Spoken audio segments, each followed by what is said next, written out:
For more political analysis, let's welcome in Niall Stanage, White House columnist with our partners at The Hill. Niall, thank you so much for being with us again.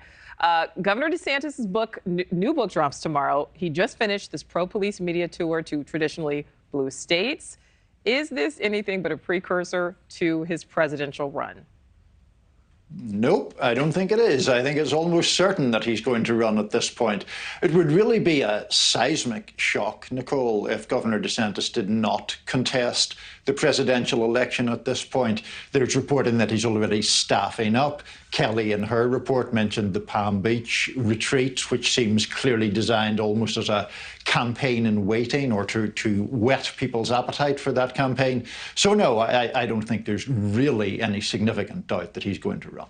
All right, so Niall, his new book, again, drops tomorrow. It's being panned by the New York Times, but does that even matter at this point? Is it all about getting the media attention? I certainly don't think it matters in the context of a Republican primary. In fact, Governor DeSantis might be much more worried in that context if the New York Times were praising him.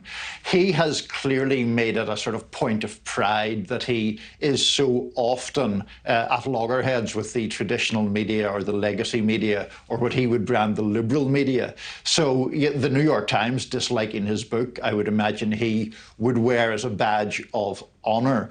But certainly a book is useful in ginning up publicity and in frankly giving a rationale for a book tour that can take you to all sorts of politically beneficial places without necessarily having to declare you're yet a candidate. All right, so Niall, DeSantis recently had an event. It was attended by a lot of GOP donors and a lot of Trump allies.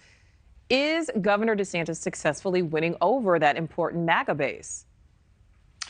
That's a great question. He's winning over some of them. I think former President Trump was weakened by the poor performance of his endorsees in the midterm elections.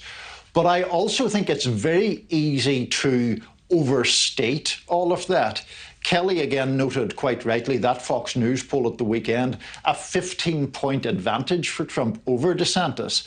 Now, yeah, you can say DeSantis isn't a declared candidate. He's doing well to be within even that proximity to Trump.